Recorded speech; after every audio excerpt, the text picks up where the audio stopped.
தண்ணி இல்லதுக்காக போராட்டம் பண்றோம். இந்த பிரச்சனை இப்பதான் வந்திருக்கா ஃபர்ஸ்ட் டைம்? இல்லங்க 4 மாசமா இந்த பிரச்சனை தொடர்ந்துட்டே இருக்கு.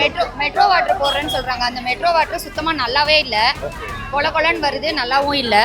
இது ஆக்சுவலா வந்து நிறைய ஊற்று உள்ள ஊர், அது பேர் தான் அதனாலதான் உத்தண்டினே பேர் வந்துச்சு.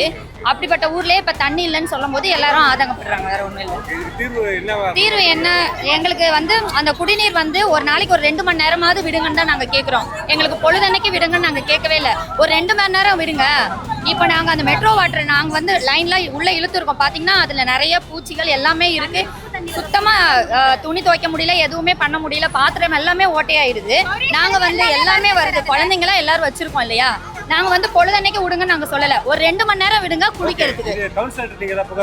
பண்ணோம் சார். பண்ணதுக்கு அவங்க என்ன சொல்றாங்கன்னா, அந்த மெட்ரோ வாட்டர் வந்து சப்ளை ஆகும் இல்லையா, அந்த கரண்ட் வந்து கட் பண்ணி வச்சுட்டாங்க, அதனால தண்ணீர் வந்து பாஸ் ஆகாது. நீங்க இதை வந்து யூஸ் பண்ணுங்க. நீங்க வந்து யூஸ் பண்ணாதனால தான் கொலன்னு வருது. நீங்க 1 வீக் வந்து யூஸ் பண்ணுங்க, அதுக்கப்புறம் பியூரிஃபை ஆகி நல்லா வரும்னு சொல்றாங்க. 1 வீக் வந்து அந்த தண்ணியை யூஸ் பண்ணுங்க. யூஸ் பண்ண நல்ல தண்ணி வரும் அப்படின்றாங்க.